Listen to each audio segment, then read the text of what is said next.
Hey everyone, so I'm going to show you a super easy way to mix up glaze, and I'm going to be using glazes from a company called Clayscapes Pottery. Now you may know from clayshare.com, my website, that I partner with Clayscapes and they make my Chun Blue, which is my very own glaze that I developed, and they sell it, which is a gorgeous glaze.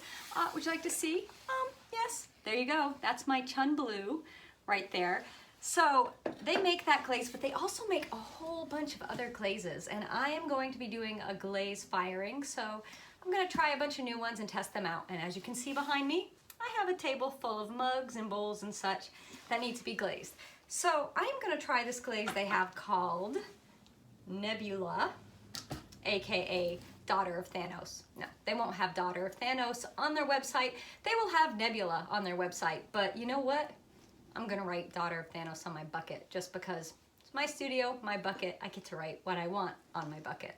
So when you get your glazes, you buy them by the pound, and they come in 5-pound increments. So here I have 5 pounds of Nebula.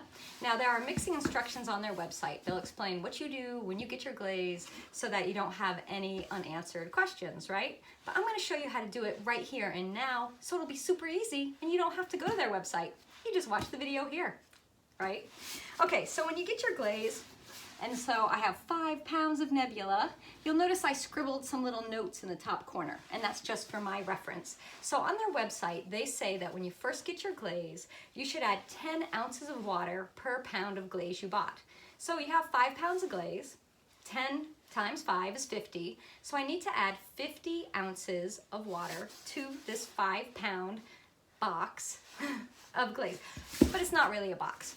It's in a bag, so I'll show you. So you're gonna get your box, you're gonna open it up, and they have guides for all their glazes. Most of their glazes are 10 ounces of water per pound, but some of them do take a little more, so just check their website for reference.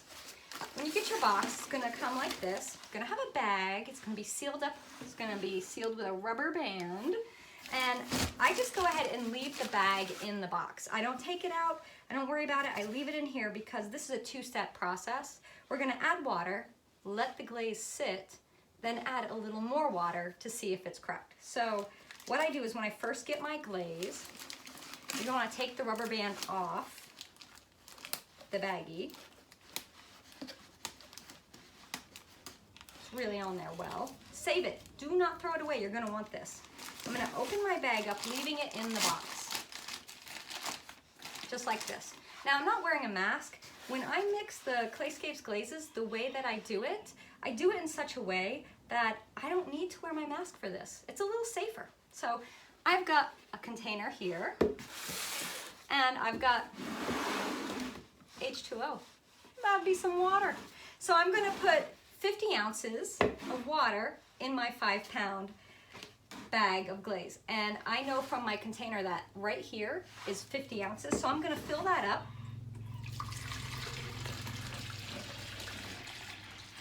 Now my studio doesn't have running water. It's in a barn in Vermont. You know, you take what you get. I love it, so I have to bring my own water into the studio every day, and I recycle my old kitty litter containers because I have cats, and you have to use litter when you have cats, so I recycle my little jugs of kitty litter into my new water jugs. You can also store glazes and other things in these too. And birdseed, great for keeping birdseed in. All right, so we'll set that over there. And we've got our water. I'm gonna get my bag. This is all you do. 50 ounces of water. I'm just gonna hold the top of my plastic bag, and I'm gonna pour it in carefully. Try not to pour it outside or down the side of the baggie. You wanna keep it in the bag if possible. So just pouring this right down in, easy peasy. Can you wear a mask? Yeah, I mean, you could wear a mask during this part if you want to. You'll notice there's a tiny, tiny bit of dust coming up. The teeniest, tiniest bit. I wouldn't huff it up, you know, I wouldn't breathe that. Wearing a mask would not be a bad thing, but for doing a video, I just didn't want to put the mask on. But normally when I make glazes, I do wear the mask, but you could do this yourself without one. All right, we're wrapping our rubber band around our baggie. Ta-da! and we will let this sit. Now, their instructions say let it sit overnight, and then you're gonna add 2 more ounces of water per pound. So that means I'll add 10 more ounces of water tomorrow, right? Well, I have already prepared behind me some other glazes.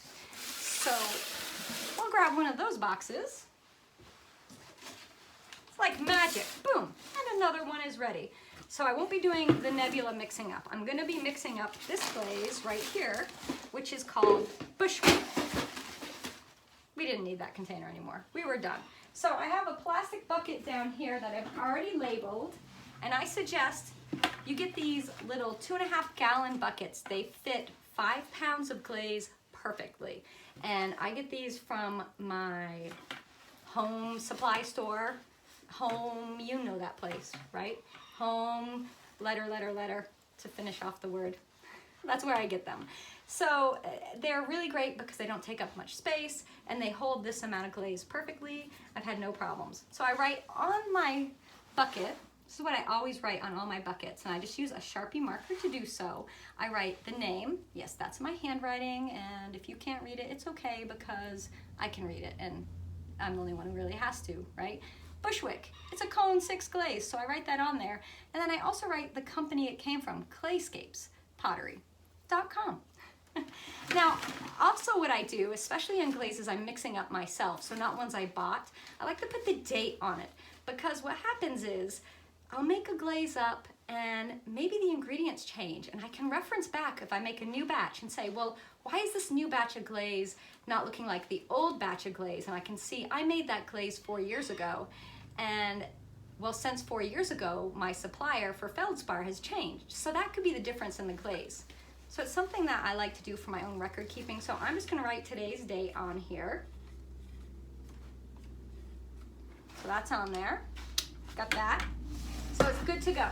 All right, so we have got our bucket ready. We have got our glaze ready with our water in it right here. And it has been sitting overnight. We'll just set our box down so we don't need it. And then what I do is I massage the bag because you'll feel the lumps of dry glaze a little bit in here and you want to work them through. So I just massage this through until there is absolutely no dry glaze at all in here. I don't want any dry glaze. So that looks pretty good to me. We're gonna grab our bucket. This is how I get it out. The baggie, pair of scissors, and this is like making your own bag of frosting. If you're gonna frost cupcakes or something and you don't have a bag of frosting and you use a Ziploc baggie to do it, same idea here. We're just gonna cut the tip off. Woo! Happens fast. So the glaze pours out. And then the little bit that sticks in, just squeegee it out with your fingers. Just get that out of there. Yeah, you'll get a little on your hands. I'm not really worried about it. You could wear gloves if it bothers you, but I know there's a lot going on about, I've seen on social media a lot of stuff on safety and glaze materials and everything, but I have to tell you, these glazes here from Clayscapes, I really don't have anything that's that bad that's gonna hurt me just doing this. So what I'll do is I recycle these boxes. They make great shipping boxes for mugs. So I save these.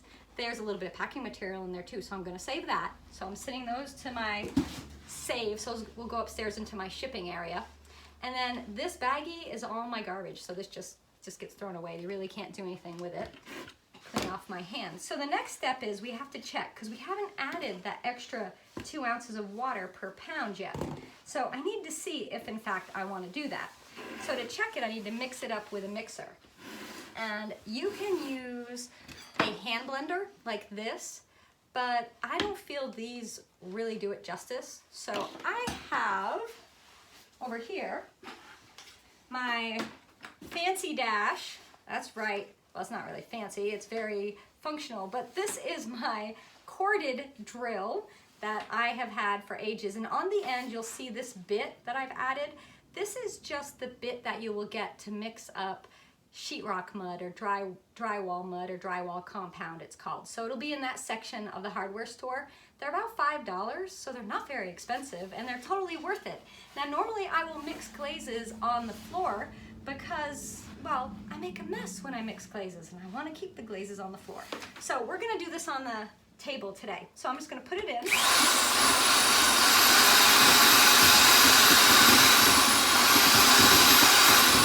Whir it up.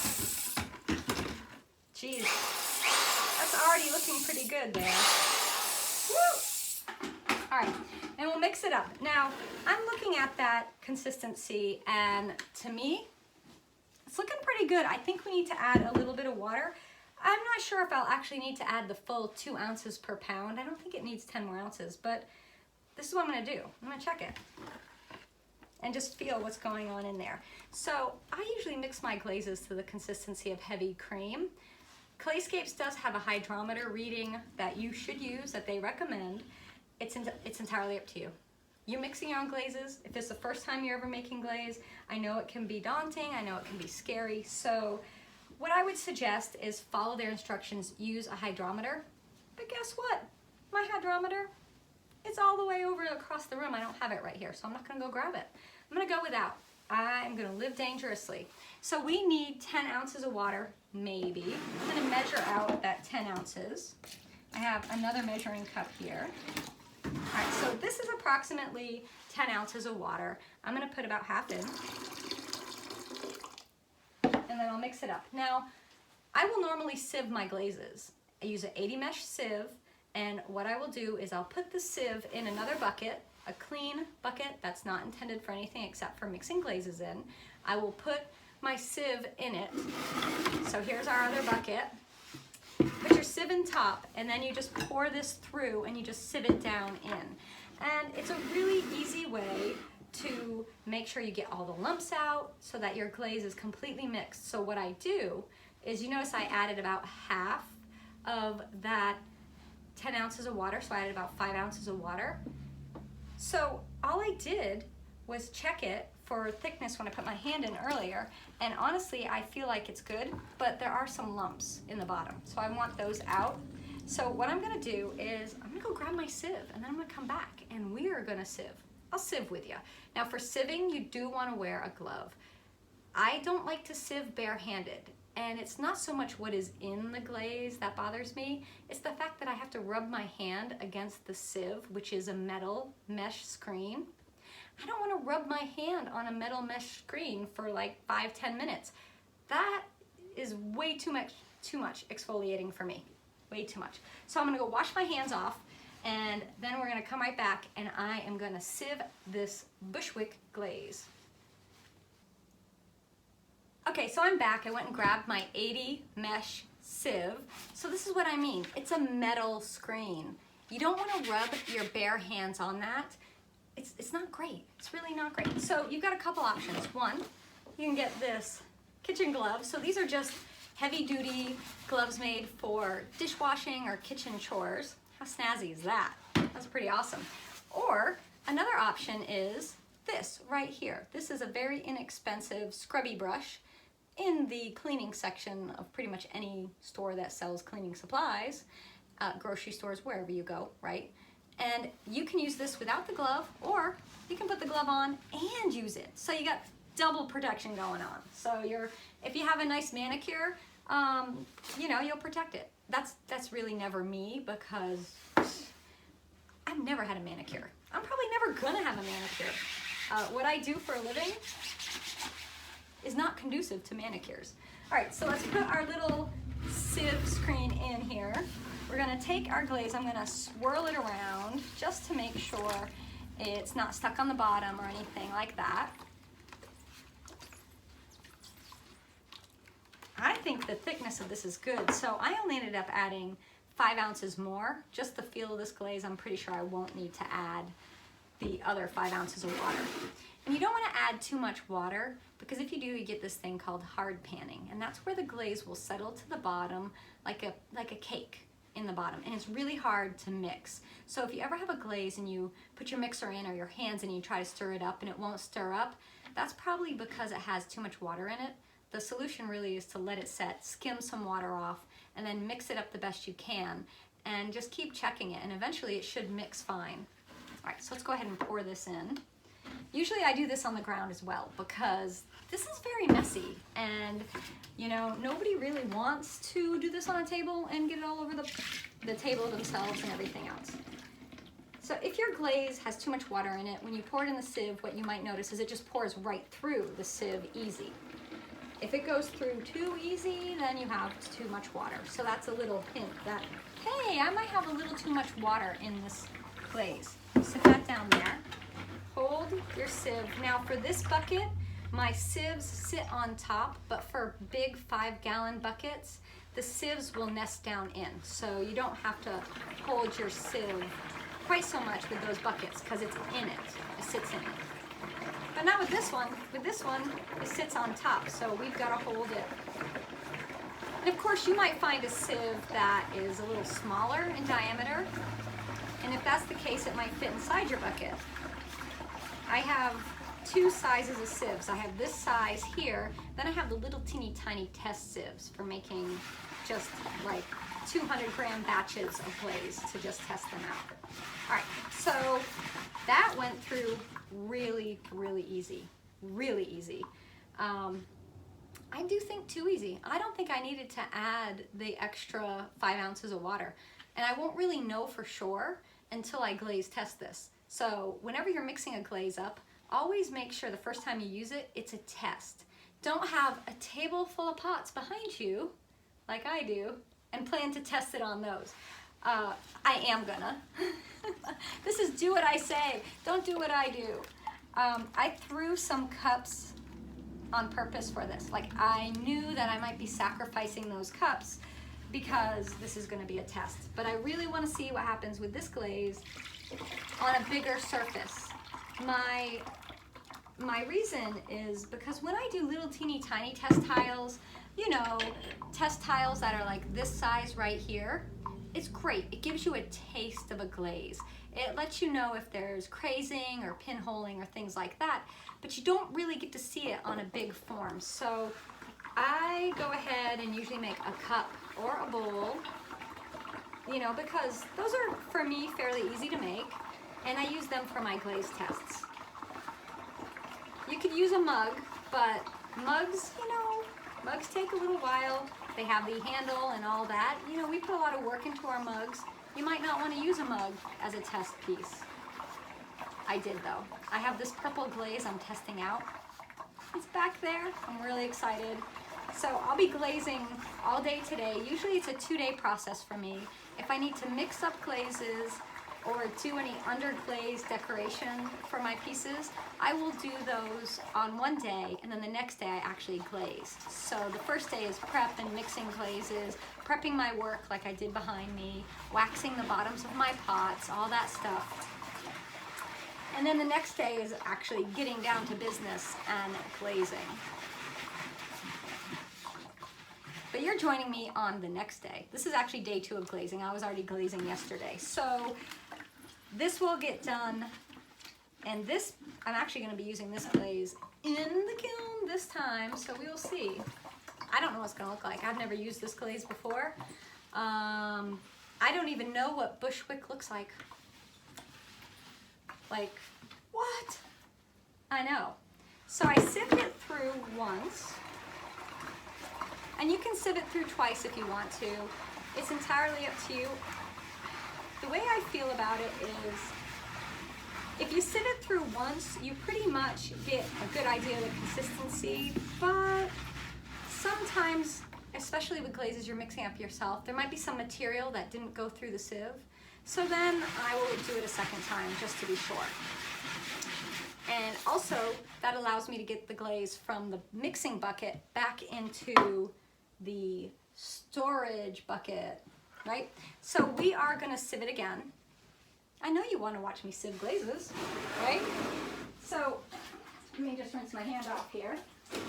I'm gonna rinse this bucket out. Normally I would take it outside and I would rinse it out there. I wanna get rid of any particles of glaze that are in here because this is gonna be the final sieve bucket.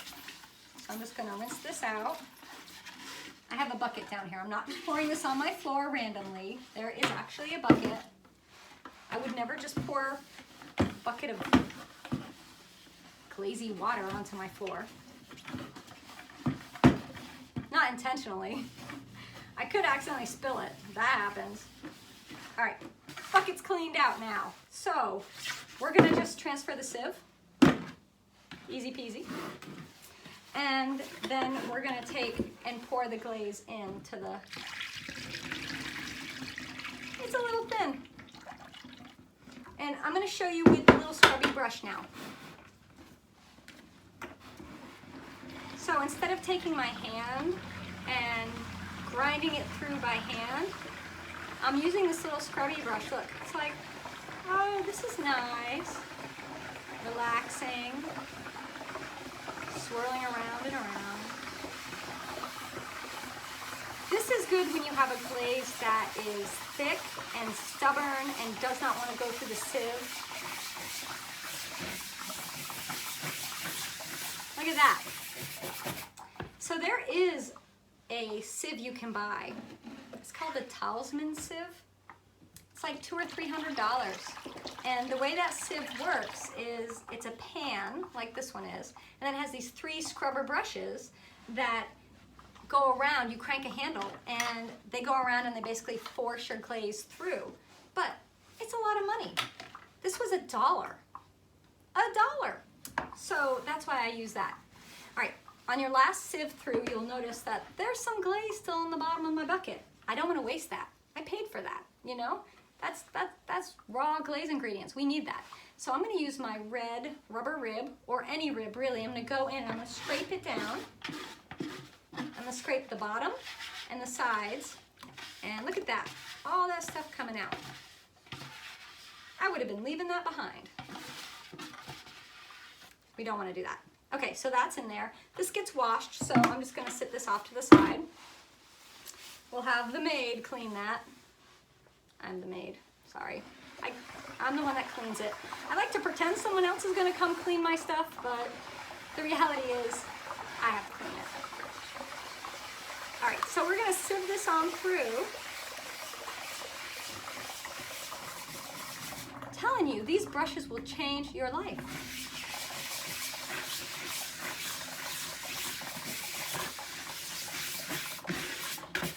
So easy. All right, so once this is all the way through,